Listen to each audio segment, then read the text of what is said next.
Contraponto. Espaço do debate de ideias.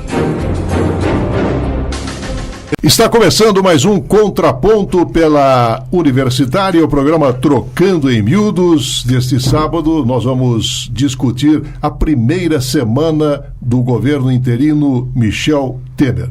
Estamos recebendo aqui o presidente da Associação Comercial e Industrial de Berlândia, Fábio Perger. Bom dia, Fábio.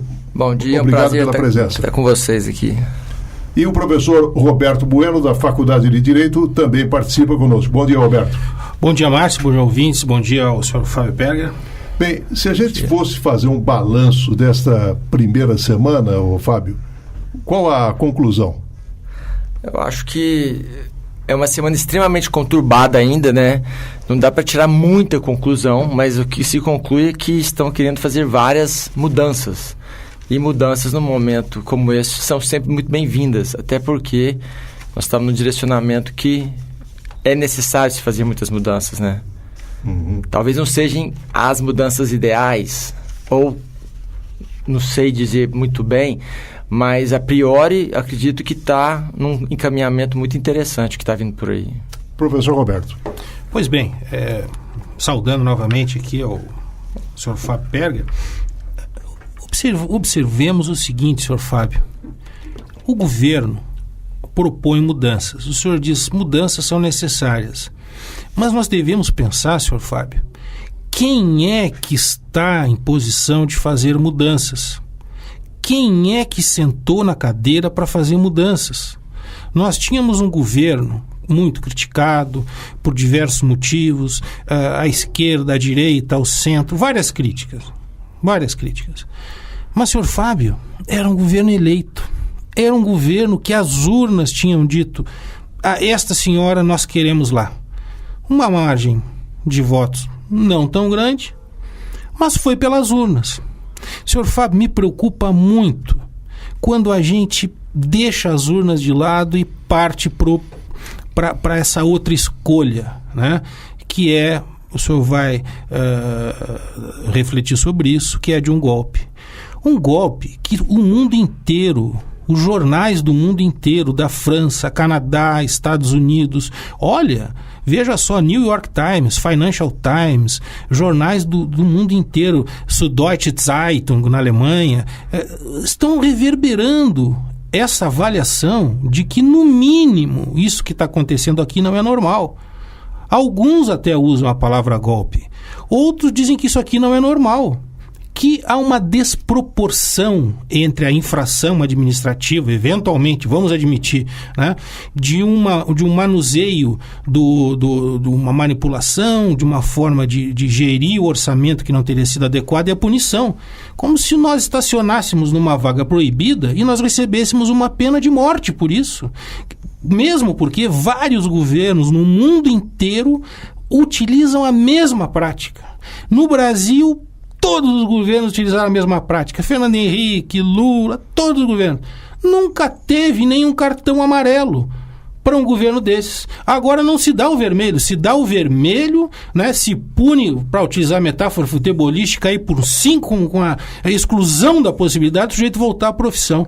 É isso aqui que me causa estupor. E numa primeira semana, como é o caso do nosso programa para analisar, senhor Fábio, observe, já tem mudanças em curso na Constituição, direitos trabalhistas que estão sendo contestados, o ministro da Saúde que quer tirar a saúde de quem precisa, dos mais pobres. São essas pessoas que me dói muito que tenham que vir a pagar o pato que a Fiesp projetou para todos nós. Contraponto. Bom, eu acho que esse posicionamento, assim, não cabe a nós discutir um trâmite 100% legal. Não existe esse negócio. Se alguém deu um golpe, foi um governo que, por N desmandos, ou seja, não tem uma política de desenvolvimento, não tem uma política com relação à Previdência, não tem uma política sequer de se manter. Então, o que aconteceu, não se pode ficar olhando o passado e justificar os erros do presente pelo que aconteceu em algum passado, distante ou não. O fato é que todos os jornais internacionais já falavam e falam até hoje. O próprio o embaixador de Portugal é muito claro ao dizer que o governo, que o povo brasileiro até que enfim acordou, porque nunca se houve tanto desmando e não tanta quadrilha igual aconteceu no governo do PT. E o que é mais importante nisso tudo aí é que sempre que coloca o nome do povo na frente, falando que fez isso para bancar algum projeto social, etc., é uma grande mentira, como já foi provado, que a menos de 10% do que foi utilizado dessas pedaladas, desse dinheiro, foi para a coisa social.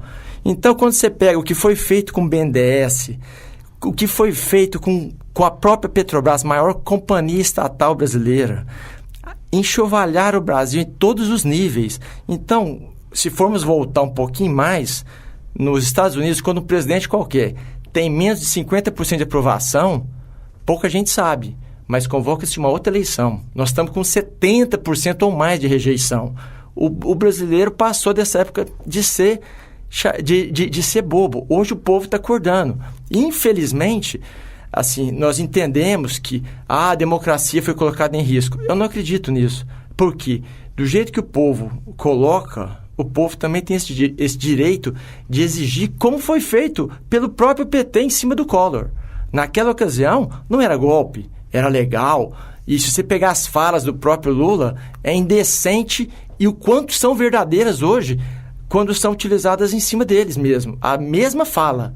Então, eu não acredito, não existe esse negócio de golpe, é uma falácia que não existe. Isso é uma coisa que é até... É igual conversar com uma parede, ela não consegue dar um contraponto, ela fica repetindo a mesma coisa, reverberando. Infelizmente, o fato é que, do jeito como vinha vindo o Brasil, nós estamos caminhando rumo ao caos, muito rápido. E quem tirou o PT não foi a população, isso é o próprio PT, com tantos erros, com tanto desmando, com tanta falta de organização política em torno de uma ideia, em torno de um projeto. Ou seja, existia um projeto de poder e não um projeto de governo. E esse projeto de poder, graças a Deus, é só pegar quem são os parceiros do governo que aí estava. Se você for pegar Cuba, Venezuela, Maduro e etc., será que é isso que nós queremos para o Brasil? Eu acredito que não seja isso. O brasileiro é um povo ordeiro que quer trabalhar e que quer fazer a coisa certa. Nós não precisamos daquele tipo.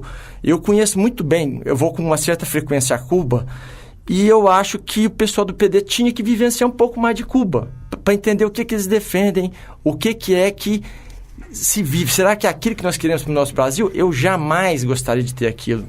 Porque nós estamos vivenciando, o que vivenciamos aí foi um governo de esquerda ditatorial, uma esquerda ditatorial que tinha um projeto que, graças a Deus, se Deus quiser, é folha passada e temos que fazer uma nova história para o Brasil. Deixar as águas passarem e vamos construir um novo Brasil. Não adianta a gente saber se foi golpe, se não foi golpe, isso já é página virada. Então, temos que passar numa construção de um novo país. Uma construção sólida, com desenvolvimento. Eu não acredito em desenvolvimento que não haja muita conversação e projeto de crescimento, projeto de vida, projeto de futuro. Nós não estávamos num projeto de futuro, nós estávamos num projeto decrescente e usando bandeira do social, que é uma grande falácia, uma grande mentira. Se pegar, nunca tivemos tão ruim de saúde quanto na era que passou agora, nunca a educação esteve tão ruim em qualidade como agora, nunca tivemos tantos desmandos e tanta, vamos chamar de maracutaia, ou desvios de verba quanto agora. Mas antigamente tinha também. Pode ser que havia, sim. Eu não vou dizer que não. Lá não tem nenhum santo. Também não estou aqui para defender ninguém. Eu só acho que, como brasileiro, nós temos que ter um consenso, desvestir das nossas vestes de qualquer partido. Não sou partidário a ninguém, deixar isso claro. Não estou filiado a nenhum partido. Então, eu só acho que o Brasil tem que ter modelos a serem seguidos. Quem nós queremos ser? Nós queremos ser uma Cuba ultrapassada, falida, que o povo passa fome, oprimido, miserável, ou queremos ser um país que tenha futuro, que tenha desenvolvimento, que tenha uma vida mais fértil, entendeu? Então, nós temos que decidir. E o brasileiro, eu tenho certeza absoluta, se for analisar a índole do brasileiro, é uma índole que quer ser mais desenvolvimentista. Nós somos um povo extremamente criativo, trabalhador. Nós não queremos ficar recluso a coisas esquerdistas, a coisas que não levam nenhum país a nenhum lugar do mundo. Tanto é que é muito bem dito quando diz que a turma de esquerda é muito boa até que acabe o dinheiro da direita. Aí, sem dinheiro, aí eles não sabem fazer mais nada. Então, usam do capitalismo para criar um socialismo, aí quando acaba, vira o que está acontecendo lá, Venezuela, etc. Então, tem que produzir. Quem não produz, infelizmente, não tem como se estabelecer. E eu nunca vi uma turma de esquerda que não consegue se estabelecer. Por quê? Porque fica querendo mamar na teta do governo ou de alguma outra coisa. Nós temos que ser progressistas. O Brasil tem que saber andar pelas próprias pernas, fazer seu capital, fazer geração de riqueza, fazer o povo crescer. Não é dar peixe para falar que é social, que é pobre. É ensinar a pescar, é dar vara. É isso que nós precisamos fazer. Contraponto. Pois bem, senhor Fábio, eu começo aí pelo final da sua fala, fazendo o contraponto, que afinal é isso, esse é o mote do nosso governo. Quando o senhor diz, né, sugar no leite do peito do governo, senhor Fábio, me arrepia, porque ninguém faz isso com maior maestria do que o empresariado. E são milhões de financiamento do BNDES a juro baixo. Senhor Fábio, se qualquer trabalhador bater na porta do BNDES, se lhe convidarem para entrar para dar um cafezinho, já levou muito. O empresário não é isso. O empresário leva milhões para o seu negócio, o microempresário algo menos, quer dizer, tem muitas fontes de financiamento que com enorme favor, porque são juros baixos, muito baixos. Mas vou tocar num outro ponto também que o senhor mencionou, a questão da saúde e da educação, senhor Fábio. Mas me causa uma grande estranheza que o senhor diga que nunca esteve tão ruim. Mas o senhor começa essa sua análise de onde? Do governo do general Figueiredo? Do general Médici? O senhor começa a sua análise pelo governo Collor para dizer que nunca esteve tão ruim? De forma nenhuma. A educação brasileira evoluiu muito após o governo militar, evoluiu muito no período da democracia. E como em nenhum outro momento da nossa história, as universidades federais foram criadas especificamente numa velocidade enorme no governo Lula, com a possibilidade de que muitas pessoas que não passavam nem na porta da universidade se tornassem alunos, pessoas de classe humilde, de sofridas, muita gente que nunca teve na sua família uma pessoa sequer em toda a sua família que tivesse a possibilidade de estudar na universidade. Com cotas, sem cotas, com bolsas de permanência que fazem com que o aluno consiga, mesmo sendo gratuito o ensino, que ele consiga permanecer, porque há outros gastos associados. É isso que esse governo golpista, sim, está colocando fim, acabando com essas bolsas que permitem que pessoas de uma classe popular, de um extrato empobrecido, venham à universidade e consigam frequentá-la, não é? Que se dê chance a um grande número de pessoas desse país. E bem, realmente, senhor Fábio, óbvio que todos querem um projeto de crescimento, não há dúvida. A diferença é para quem?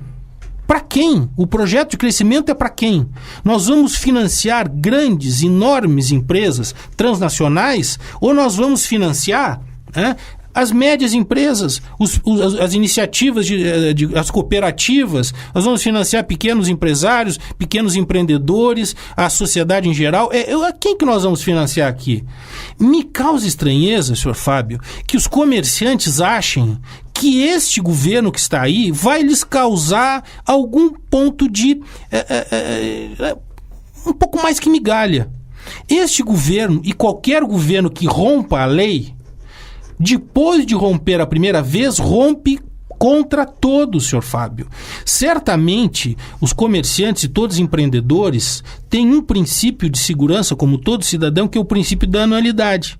Se de repente o governo criar um tributo extra aqui, eu tenho para cobrar neste ano, eu tenho certeza que nenhum comerciante, nenhum industrial ficaria satisfeito com isso. Mas quando um governo quebra a regra, aqueles que o apoiam pensam que sempre será rompido a seu favor. Pois eu não ficaria tão seguro assim. Não ficaria. E é isso que a gente também tem que pensar. Governos autoritários são péssimos. Nós criamos, depois de muito tempo de luta, senhor Fábio, um governo, uma estrutura de Estado com perfil democrático, uma Constituição democrática.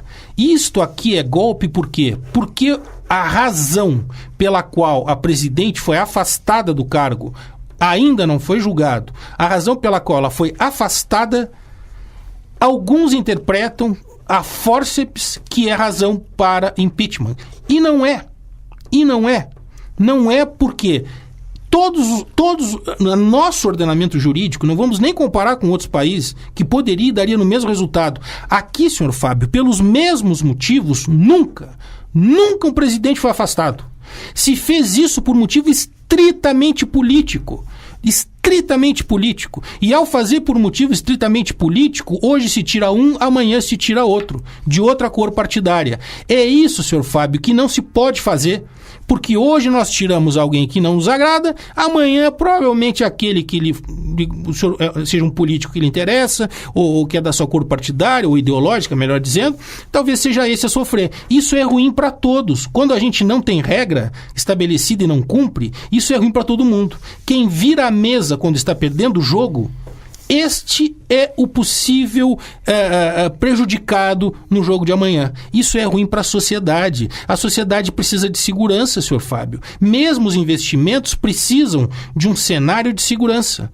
E é bom que se saiba, as ruas, as pesquisas, senhor Fábio, estão começando a mudar fortemente. A presidente Dilma está começando a reverter o jogo da opinião pública. As pessoas que iam bater panela na janela e que iam fazer passeata já não vão mais. Estão envergonhadas com um ministério composto por pessoas com processo na Lava Jato denunciadas em N casos de corrupção, senhor Fábio. É esta a indignação que os grandes homens contra a corrupção têm? Por que agora não se manifestam contra esse ministério de pessoas que estão implicadas até a raiz dos cabelos em casos de corrupção, senhor Fábio?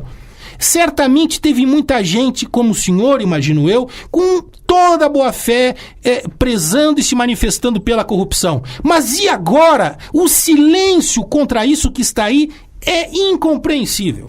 Contraponto, Fábio Pereira. Bom, eu volto a falar que eu não sou partidário. Eu só quero um Brasil melhor para meus filhos, para os meus netos viverem. Bom, eu acho que tem alguns pontos que vão muito de encontro ao programa aqui, né? Que é o contraponto. Eu acho que quem virou a mesa desse governo não foi um partido, foi o Brasil. Nunca teve uma massa de gente, de brasileiros ordeiros, trabalhadores nas ruas, igual tivemos exemplo há pouco tempo atrás. Também não sei de onde vem que a opinião pública está virando. Muito pelo contrário. Também quero ressaltar que os ministros que foram escolhidos agora também não são o excelente, não. E volto a dizer que o excelente é inimigo do bom. É o que temos para agora, ou que se tem para agora, e que eu acredito que, em termos de ministros, versus 18 ministros investigados do PT, nos casos Lava Jato, etc., versus 7 que está agora, eu acho que já foi uma grande melhora, mais de 50%. Mas tudo bem. Com relação ao tempo que se levou para destituir o governo PT agora, foi em mais de 4 vezes maior as discussões, etc., com relação ao Collor, que foi afastado por causa de um Fiat Elba, e não pela quebra generalizada de um país. Mas eu queria voltar... Isso aqui eu não quero entrar muito no âmbito político da questão, mas até vejo que o professor Roberto é muito imbuído nessa questão, mas eu quero voltar numa coisa que é muito interessante. No Brasil, existe uma coisa que em economia é muito clara, que quando o dinheiro parado te dá mais retorno do que o dinheiro investido, por que o empresariado, por que o capital vai investir em produção, em geração de riqueza? Deixa o dinheiro parado. Nós pagamos os juros mais caros do mundo. E o juro, o pequeno empresário não tem acesso a dinheiro. O empresariado, eu sou empresário há vou fazer 30 anos de empresa aqui em Uberlândia, nunca consegui, até minto, consegui uma vez um dinheiro para construir um barracão pequeno via BDMG. Não se consegue dinheiro aqui, pequenos e médios empresários nessa terra. E o juro simplesmente é impagável. É por isso que leva as empresas à bancarrota. Porque quem tem acesso é quem tem conluio com os partidos que estão lá em cima. Como foi o caso do JBS e vários outros casos, construtoras, etc. Da mesma forma como existe bons políticos e maus políticos, existe bons empresários e maus empresários, bons professores e maus professores, e assim sucessivamente. Então a gente não pode generalizar nunca nenhuma coisa. Mas o que eu posso falar de cadeira é que os juros nunca teve juros tão alto. Esses juros não são acessíveis ao pequeno e médio empreendedor. Isso não existe. Então, se tem dinheiro barato nessa terra aqui, com certeza esse dinheiro não chegou nas mãos de quem deveria. E por causa dos conluios de PT, como é que justifica uma riqueza do filho do Lula, por exemplo? É inexplicável. Como é que justifica a participação de alguns órgãos do próprio governo dentro de empresas dessa magnitude? É sem explicação. Então, gente, é muita coisa obscura. Tem que abrir a caixa preta do BNDES para entender por que o PT liberou tanto dinheiro para essas grandes... Por que financiou obra em Cuba, obra na África, obra na Venezuela, e enquanto deixou o brasileiro morrer de fome aqui? Por que desassistiu o próprio povo em prol de outros países que não tem nada a ver com a nossa... Seu dinheiro é gerado aqui, com a nossa cultura aqui. Vamos cuidar do povo. Quem elegeu essa turma não foi Venezuela nem Bolívia, não. Quem elegeu essa turma foi brasileiro para cuidar do povo brasileiro. Agora, como é que tira dinheiro daqui e vai investir lá fora com parceiros totalmente duvidosos que são extremamente mal vistos no mundo inteiro? Nós entramos nesse grupo. E se falar que nós somos mal vistos por causa de que fizemos algum golpe, alguma coisa contra a democracia, isso é mais uma falácia. Isso não existe nunca. O mundo lá fora, os últimos 6 meses do ano passado, eu visitei 23 países. Dos 23 países, nós viramos chacota. Chegaram a rir, haha, vocês são brasileiros, né? Sei. Começamos a ser ironizados. Estava dando vergonha de ser brasileiro. Nunca tive vergonha de ser brasileiro. Sou cidadão italiano também e tive vergonha de ser brasileiro pela primeira vez na minha vida. E volto a falar mais uma coisa. Esse negócio de educação evoluiu, ela realmente... Eu acho que... Eu queria saber aonde que ela evoluiu. Porque eu sou neto... A minha avó criou 5 filhos. Ela era servente da Escola Estadual de Uberlândia. Servente, que ela fica varrendo as salas depois das aulas. E viúva, com 5 crianças pequenas. Dos meus tios, 2 se formaram em medicina, trabalhando de dia, né, numa autopeça, vendendo peça, botava o livro de estudo dentro da gaveta, na hora que não tinha cliente, abria o livro, estudava, passou em medicina em Uberlândia, formou-se na escola pública. Não precisou de bolsa estudo de alguma coisa, não. Então isso é uma grande falácia. Quando a pessoa quer, ela faz. Agora, essas benesses que quando eu falo que querer facilidade, todo mundo quer. Então tem que ver se a pessoa está determinada a fazer o sacrifício para entrar na escola mesmo. Por que vou beneficiar um em prol do outro? Porque veio da escola pública em volta da privada. Vamos melhorar a escolaridade. Eu vim da escola pública minha vida inteira. Eu vim do Messias Pedreiro, depois da escola estadual, e o meu primário também 100% escola pública, e me formei aqui na Universidade Federal de Uberlândia. Então, nunca precisou de nada para falar, eu sou negro, então tem que ter uma coisa especial. Eu sou mulher, tem que ter especial. Daqui a pouco tem que ter 30 sessões, 50 sessões, pro ruivo, pro loiro, para todo mundo.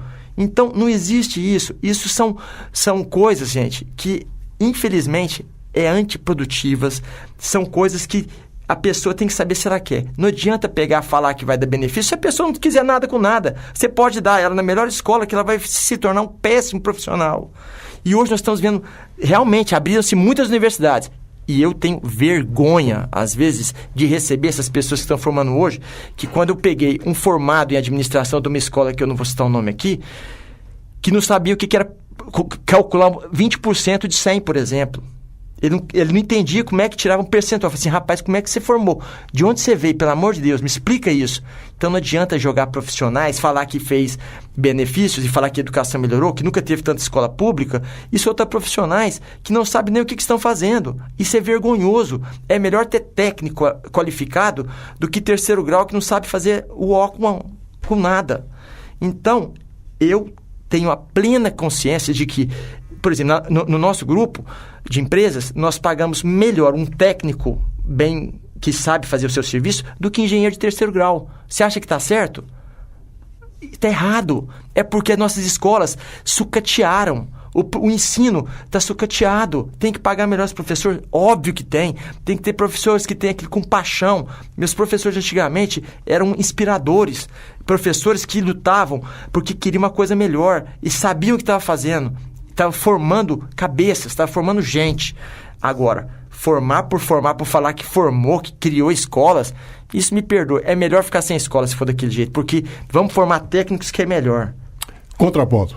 Bem, senhor Fábio, observe o seguinte, eu concordo em absoluto com o senhor, né? E o ouvinte deverá já, pela breve trajetória que tem na rádio, de saber que eu não generalizo categorias, né? Obviamente que há bons professores, maus professores, empresários que cumprem, que honram com as suas obrigações tributárias e aqueles que não. Isso aí estou de completo acordo com o senhor, como qualquer pessoa de bom senso diria a mesma coisa. Agora, é preciso admitir, não é? A questão da educação, da evolução. Não há que negar que há escolas que não têm a qualidade que se desejaria, há universidades que não têm a qualidade que se desejaria, há inclusive muito boas universidades que têm algumas faculdades que não têm aquela qualidade que se desejaria. Tudo isso, senhor Fábio, entra dentro de uma seguinte rubrica, que é a expansão do ensino. Sempre que o senhor expande alguma coisa, pode ser das suas empresas, por hipótese. Quando o senhor fizer uma expansão muito grande, é possível que nessa expansão tenha lá um setor que ficou com algum problema, alguma máquina que não esteja produzindo tão bem, uma compra que foi mal feita, um processo seletivo de trabalhadores, e aí entraram alguns a mais que talvez não se encaixem bem no perfil do que esperava. Isso faz parte de um processo de expansão. Agora, que nós tivéssemos ficado naquela cultura, né, de falta de investimento em educação e saúde, isso é um quadro que apenas deteriora a cidadania. O que eu quero dizer com isso? É um tipo de Estado, um tipo de política de governo que não prioriza a população em geral, que desconsidera aquilo que é a finalidade do Estado, que é promover o bem-estar das pessoas, que é dar segurança, que é colocar as condições e prover saúde para quem tem menos, prover educação para quem não tem acesso. Prover educação e saúde e segurança, senhor Fábio, para quem não tem, para quem tem acesso muito restrito, é dar chance dessas pessoas viverem, é dar esperança de que construa um futuro, senhor Fábio. Então, quando o senhor dá uma escola que não é tão boa, o senhor está dando alguma escola, vamos melhorar, mas já temos uma escola lá. Quando o senhor dá um médico, como agora esse programa Mais Médicos Cubanos, né, não vou nem discutir a qualidade do médico cubano, tem lá uma medicina que é considerada boa, etc., mas não vou discutir a qualidade de quem está aqui. Eu vou lhe dizer só uma coisa, se o senhor está no interior da Amazônia sem médico nenhum, o senhor prefere o quê? Um médico cubano ou um estudante de medicina ou nenhum médico? Eu preferiria um estudante de medicina, se fosse um médico cubano, melhor ainda. Pois o programa de governo do senhor Michel Temer é um programa menos médicos. Fora com os cubanos daqui, fora com os médicos. Senhor Fábio, os médicos cubanos não atendem os coronéis de Uberlândia. Não atendem a oligarquia brasileira, senhor Fábio. Eles atendem pessoas que não têm acesso à medicina. Isso é um crime. Isso é um crime, mandar embora esses médicos. Aliás, mandar embora qualquer médico de qualquer lugar, praticamente. Nós estamos desassistindo pessoas. E são as mais humildes. Isso é inaceitável. É inacreditável, diria eu mesmo. Porque não se pode admitir que aqueles que já estão em posição complicada socialmente, financeiramente, ainda tenham uma política de governo que é programa menos médicos. Vamos acabar com o SAMU, farmácia popular, vamos fechar a farmácia popular. É o tipo de política que é inaceitável. E quanto ao que o senhor comenta, né, da questão de bolsas e de cotas, senhor Fábio, certamente seus parentes são pessoas admiráveis. Não os conheço, mas pela narrativa que o senhor faz, são pessoas admiráveis, né? Porque de condições extremamente adversas conseguiram, diria eu com heroísmo, galgar postos que realmente os colocam em tal condição. Mas aqui, senhor Fábio, é que tem o detalhe. O que um governo, uma política de Estado, uma política de governo não pode exigir dos seus cidadãos é isso, é heroísmo. Não se pode exigir que sejam heróis para que se consiga alguma coisa, para que se consiga se desenvolver em um determinado Estado. É pedir demais, senhor Fábio, que uma organização de Estado tenha como pressuposto que para vencer na vida, vamos arredondar a conta aqui, né? Do ponto de vista argumentário, que para vencer na vida tem que ser um herói. Não pode ser. Não pode ser. Essa não pode ser a estrutura projetada para que consigamos dar as condições, não é? Para que as pessoas evoluam. Há que ter escolas, há que ter saúde, não é? Bolsas, como o senhor comentou, me pareceu ser um pouco contrário. Nós não precisamos distribuir bolsas, né, sem nenhum critério. Óbvio que não. Uma bolsa com algum critério para os mais necessitados, dentre os mais necessitados, estabelecer critérios daquelas pessoas que têm algum envolvimento, têm trajetória, têm aplicação na escola, etc., e que depois apresentem continuidade, né, que compareçam às aulas, etc. Pode estabelecer uma série de critérios, de sorte que não seja um perfil como o que o senhor desenhou, da pessoa desinteressada, etc., né? Porque há um gasto público, há um investimento público, então é normal que também dê algum retorno em termos de presença, de assiduidade, de interesse, né? Então é isso. Bem, antes do contraponto do presidente da SIUB, Fábio Perger, eu gostaria que o Fábio também embutisse na sua colocação um comentário a respeito do seguinte. O Fábio, na sua primeira fala, fez referência a uma palavra muito importante, é criatividade, né? E, em matéria de criatividade, eu queria perguntar se o governo está sendo criativo, mais especificamente o ministro da Fazenda, Henrique Meirelles, ao propor a volta da CPMF ou então a CID.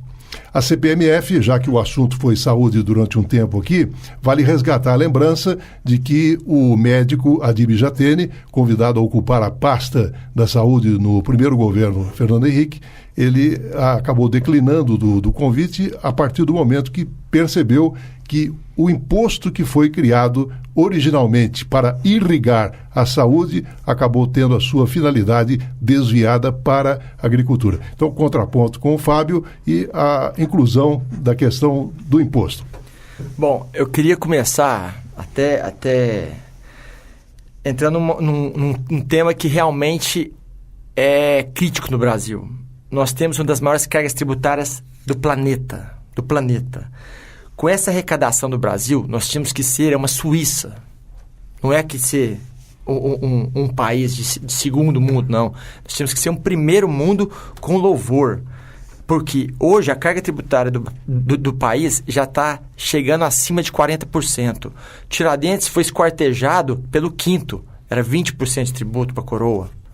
Nós estamos falando do dobro de quanto o Tiradentes foi esquartejado. E só se sabe aumentar a taxa tributária. Quem paga esse pato é a população inteira. E esse pato só cresce, conforme foi bem dito, porque existe um mau gasto da máquina pública, tem que deixar isso bem claro. Um desvio das funções do dinheiro conforme tinha que ser feito para a educação e etc. Ou seja, eu não vou falar que é erro disso ou de aquilo. Eu sei que os nossos parlamentares, os nossos políticos, desde um vereador a um prefeito, um deputado estadual, federal, etc., até chegar na presidência da República, eles tinham que ter mais consideração com o dinheiro público, que é do povo. Isso é que tinha que ser feito. E vale lembrar também que não vamos ver nada mudar se nós não reduzirmos o gasto da máquina pública, se nós reduzirmos o nosso déficit fiscal, que é sem noção, sem precedência. Nunca tivemos tão endividados na história dessa república. Nunca tivemos tão más condições para se empreender. Hoje as empresas, para você ter uma ideia, as maiores empresas produtoras de alumínio do Brasil fecharam por problemas de que era improdutivo, não dava dinheiro, fazia alumínio. É melhor vender a energia que ela tinha com ela, energia elétrica. Ou seja, e não se fala mais em energia elétrica. Por quê? Porque nós entramos num paradão total agora. Senão nós já estávamos sem energia. Então nós não projetamos o Brasil. Ou seja, se nós temos uma das maiores cargas tributárias e não consegue pagar da saúde, da segurança, da educação de qualidade para para a população é porque há uma má gestão generalizada. Essa má gestão generalizada, nós como empresários vemos isso de maneira muito ruim. Pra você ter uma ideia, eu queria fazer um paralelo. Nos Estados Unidos, uma indústria paga apenas um imposto se ela tiver lucro, que seria o imposto de renda. Ela não paga mais nada além do que isso para se produzir nos Estados Unidos. Ela vai gerar emprego e esse emprego vai gerar cadeia produtiva. Ou seja, aqui no Brasil, uma indústria paga mais de 13 tipos de impostos. Cada estado vira um país. Ou seja, a criação da CPMF agora, entrando mais dentro da sua colocação, é mais uma carga tributária que vai incidir em cima do empreendedor. Por quê? Por que incide sobre o empreendedor? Muitos falam, não, mas não é o empreendedor que paga. Simplesmente, ele vai repassar para o consumidor. Mas isso não se consegue, porque nós estamos vivenciando uma real crise econômica. O que é isso? A gente não consegue passar aumentos de preço. Está tendo uma deflação, ou seja, eu não consigo vender meu produto, eu começo a abaixar, o outro abaixa, até não ter lucro. Nós estamos sucateando as empresas, já estão todas sucateadas as indústrias. O número de empresas que pedem recuperação judicial, nunca houve tão grande número na história também do Brasil. E o que é pior de tudo, se aumenta a sobrecarga agora de tributos, é uma saída? É uma das saídas, tem ou aumenta tributo ou diminui gasto público. O gasto público, eu acho que o atual governo está começando a fazer sim a lição de casa. Pelo menos está dando sinais disso aí. Que até então, até ontem, foi falado em várias reformas, há 2, 3 anos atrás já, antes da reeleição da Dilma, nunca se moveu uma pena para a redução da máquina pública. Muito pelo contrário, nunca tivemos um número tão grande de ministérios, de tanto cargos de confiança. É um absurdo. O Brasil não suporta isso. Não temos dinheiro para isso. É um esbanjamento do dinheiro público sem precedente. É uma vergonha o que nós vivenciamos. Então, aumentar mais e sobrecarregar o povo, isso é criminoso. Isso é golpe, entendeu? Não é falar porque tirou democraticamente. Me perdoe. Isso aí é uma conversa que acho que ficou para trás no passado. E impostos, é o seguinte, impostos tem que verificar se está chegando para aquela finalidade. Você vai na saúde hoje do Brasil, eu confesso que tenho medo de ficar doente, até no hospital no particular, porque está lastimável a saúde brasileira, muito lastimável. Então, nós temos que rezar para não ficar doente aqui no Brasil. Essa aqui é a grande verdade. Porque se cair, independente se o médico for cubano, brasileiro ou etc., estão muito mal remunerados. O sistema público de saúde falido, conseguir falir, acabar com tudo. E o que é mais crítico ainda, quando fala que que é o projeto Menos Médicos, fechar farmácias populares, eu desconheço esse projeto de menos farmácia, fechar farmácia popular. Isso aí acho que é para amedrontar a população. Eu desconheço que existe esse projeto. Até me perdoe, professor. Se tiver, eu até queria saber, porque eu nunca ouvi falar de fechar farmácia popular. Nunca ouvi falar. Muito pelo contrário. O que está fazendo agora, estão ampliando para baixar a tributação de impostos que a população usa. Aí sim. Por isso que países que se desenvolvem por um único caminho, fomentando produção, emprego. É isso que é o caminho. Nós não vamos sair disso aqui se não for por esse caminho. O que adianta ter escolas e etc. se nós não conseguirmos, no mínimo, ter postos de trabalho? Eu sou conselheiro de mais de 800 formandos aqui, entre engenharia, agronomia, veterinária, administração. Eu fico com dó dessa geração que está vindo agora, porque eles vão formar, vão se graduar e não tem aonde trabalhar. As empresas estão demitindo. Nós estamos matando uma geração nova. Isso é crime, isso é golpe. Nós estamos fazendo com que as pessoas elas percam a esperança de vida, entendeu? Na minha época, você estudava, passasse no concurso da Petrobras, Banco do Brasil, vocês sabem disso aí como é que era na década de 80, 90, o cara estava feito na vida, tinha uma carreira a seguir. Hoje, cadê essas coisas? Não tem mais. As empresas estão demissionárias ainda. Mas vai reverter isso aqui? Eu sou um cara extremamente positivo. Acho que vai reverter sim, mas vai reverter com muita lentidão, porque nós temos que fazer a coisa mais difícil do mundo, é reconstituir o cristal quebrado, o cristal da confiança no Brasil. Nós estamos sem confiança perante o mundo. O Brasil não é visto como um país sério. sério no que faz, sério nos seus contratos, sério numa série de coisas. Se fosse assim, o mundo inteiro não estava entrando contra a Petrobras, que soltou dados falsos, o pessoal investiu dinheiro aqui dentro e levou o cano no Brasil. Então isso é vergonhoso, eu tenho vergonha quando eu falo nesse assunto. Vocês me perdoem porque quando eu vejo a situação em que fomos colocados ao longo desses 13 anos aí, é uma situação que no começo colheu-se um fruto plantado lá pelo FHC, um fruto que foi bem plantado, tinha todo um projeto de vida, o mundo inteiro achou que o Brasil ia decolar, igual aquela capa da revista onde o Corcovado estava decolando, me fugiu o nome da revista agora aqui, da Time, se não me engano, da Time. E depois mostra o Corcovado despencando lá de cima. Nós perdemos o bonde da história. Infelizmente, nossos políticos fizeram com que perdêssemos o bonde da história. E uma geração totalmente deprimida, fragilizada, que não tem esperança. Se você perguntar para qualquer jovem hoje, mais esclarecido, o sonho de consumo dele é ir embora do Brasil, é ter uma vida fora. E se perguntar qual que é o sonho de consumo de qualquer empresário no Brasil, é vender seu negócio e, se possível, também ir embora do Brasil. Será que isso é certo? Se isso for certo, todas as minhas crenças, eu fui criado numa família de imigrante. Meu pai chegou aqui com uma mão na frente e outra atrás. Então, eu fui criado em cima de trabalho. Não existe nada que supere o trabalho, mas trabalho que seja certo, correto e que seja embasado em valores, que sejam valores de verdade, não em princípios de tomar lá da cá e etc. Este é o Contraponto dentro do Trocando em Miúdos. Um rápido intervalo, retomaremos na sequência. Estamos de volta com o Contraponto deste sábado e o Contraponto está com o professor Roberto Bueno.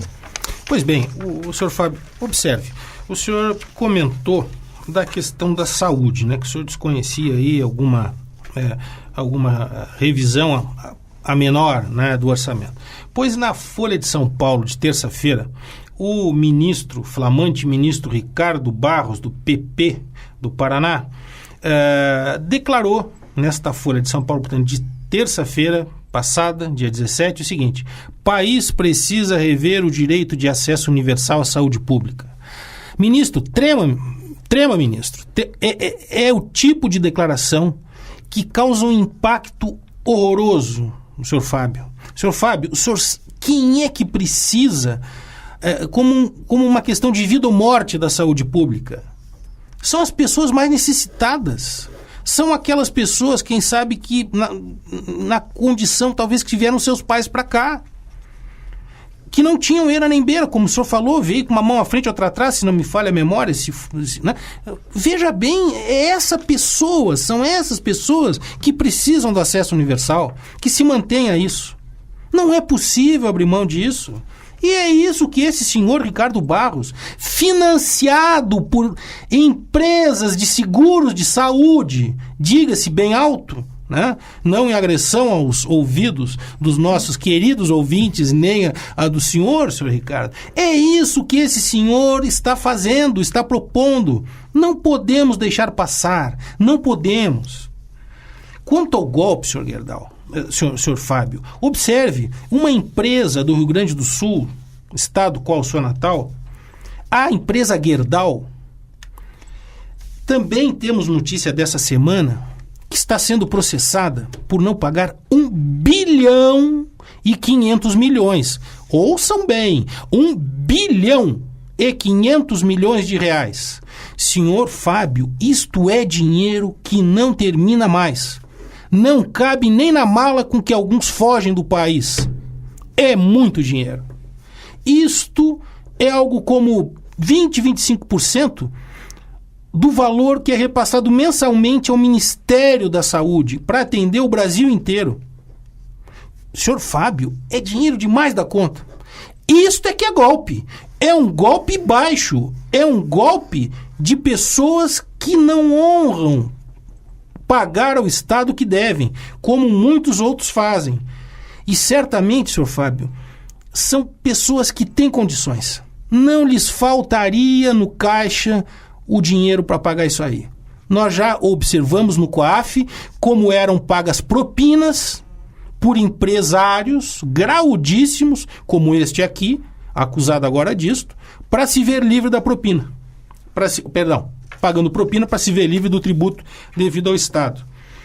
O senhor também comentou que nós viramos motivo de chacota em alguma viagem que o senhor fez. Mas eu imagino que essa viagem que o senhor fez depois que deram o golpe. Porque, senhor Fábio, a chacota é tirar uma presidente, tirar uma acusada e colocar um presidente acusado e mais uma quadrilha, senhor Fábio. É isso que é a chacota. É isso que é a chacota. Não é possível. Não é possível. Imagine na sua empresa, o senhor é um homem íntegro, não tem acusação de nada, e aí resolve fazer uma reforma na sua empresa. Não, tiram o senhor e colocam um corrupto lá, um camarada processado, acusado de tudo. Mas não pode, é isso que é golpe. É isso é motivo de chacota.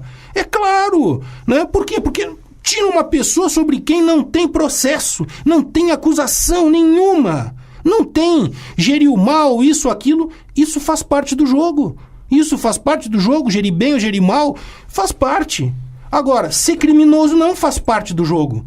Não faz parte do jogo o senhor Gerdau não pagar 1,5 bilhão.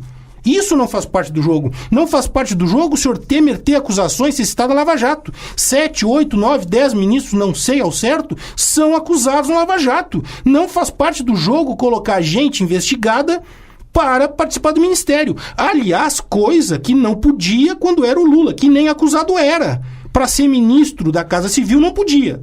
Sem ser acusado, nem citado, vamos recordar. Aí não podia ser ministro. Bom, porque poderia ser investigado. Mas e estes camaradas, como podem estar lá? Isto é um golpe, isto é motivo de chacota. Tem que ser motivo de chacota, pelo menos para quem entende, consegue separar as coisas. E um último aspecto, senhor Fábio, que convém mencionar é o seguinte: nós tivemos no Brasil, durante muito tempo, um regime escravocrata. Mas quando nós vencemos esse regime escravocrata, se instalaram os senhores feudais, se instaurou uma espécie de feudalismo tupiniquim, com coronéis, com uma cabeça voltada à única exploração. E criaram um tipo de Estado liberal de fantasia. Criaram uma espécie de ordenamento jurídico para inglês ver, para utilizar uma expressão popular. E o fato é que nós mantivemos a estrutura de exploração das pessoas sem remunerar, sem atender corretamente as necessidades. Isso não é teoria esquerdista, senhor Fábio. O senhor comentou de passar por vários países. Na Alemanha é um país capitalista. O senhor não vê miseráveis jogados na rua. O problema é o grau, é a alta diferença social que nós temos aqui, é a grande desigualdade que proveio lá daquele regime escravocrata, perpetrado e mantido por senhores feudais e coronéis de todo tipo, de má lembrança, diga-se de passagem, que ainda andam por aí república fora, dando golpes de todo tipo, inclusive tributário, aumentando a desigualdade. Não só mantendo, mas aumentando. É isso que nós precisamos combater. E isso não é ser de esquerda radical. Olhem-se os países nórdicos, Noruega, etc. São países que avançaram desde uma outra perspectiva que não a nossa. Contraponto. Bom, eu vou começar de trás para frente aqui, professor.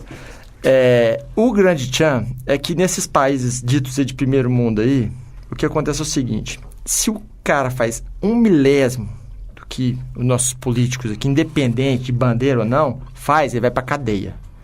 Então, o cara já pensa 30 vezes.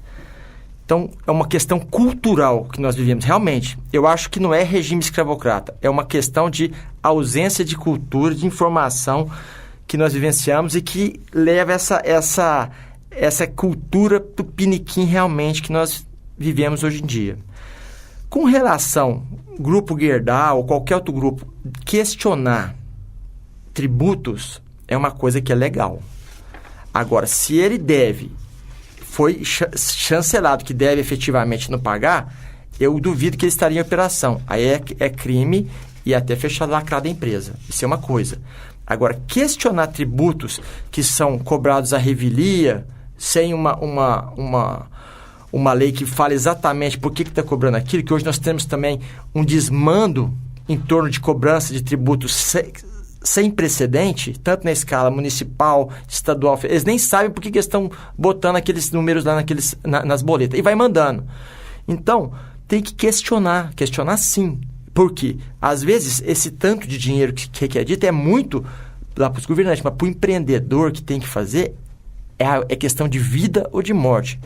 E questionar está dentro do direito de defesa de qualquer cidadão, inclusive um empresário.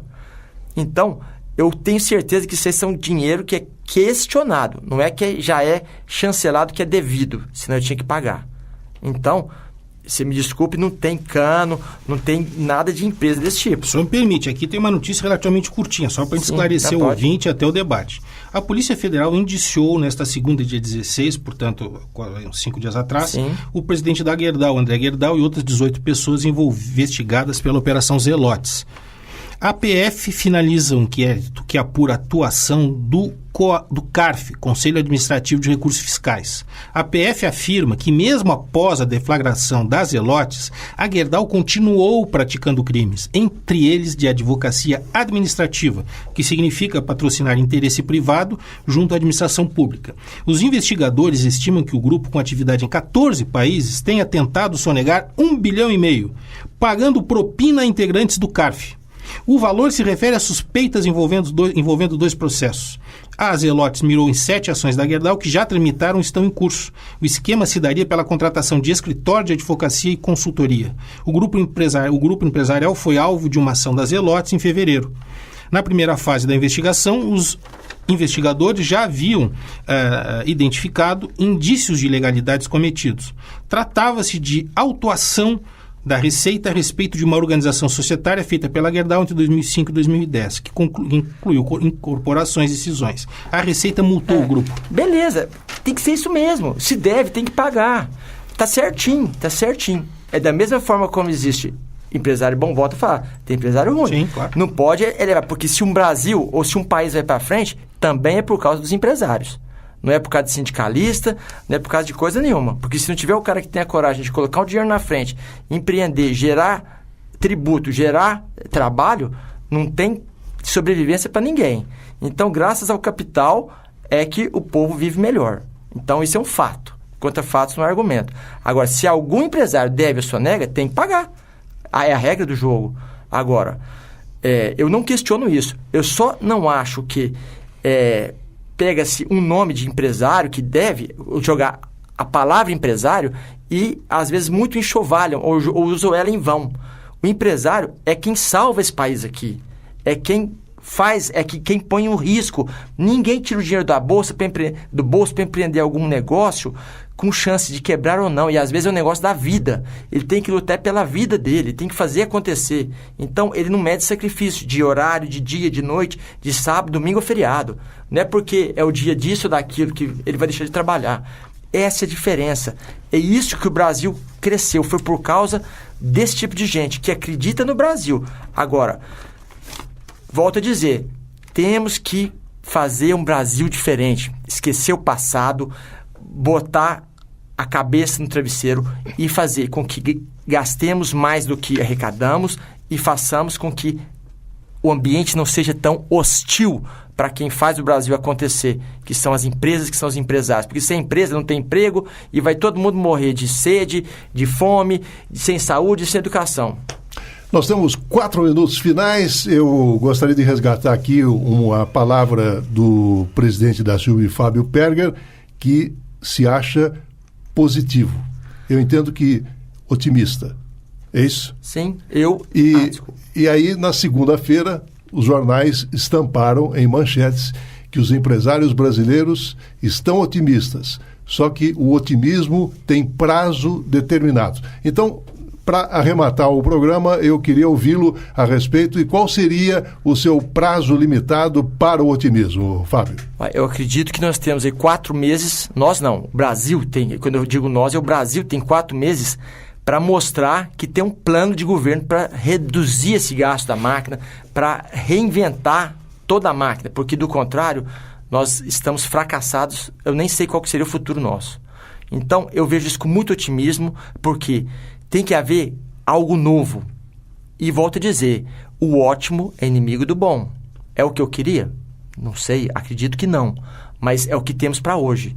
Então não adianta pegar e ficar, nesse momento, ficar metendo pau, criticando e tal. Vamos fazer o Brasil diferente, independente partidário, porque nós vivemos aqui. Eu não quero sair daqui para ter minha vida nos Estados Unidos ou na Europa ou em qualquer outro lugar. Eu sei falar é brasileiro, eu gosto daqui e quero criar meus filhos e netos aqui.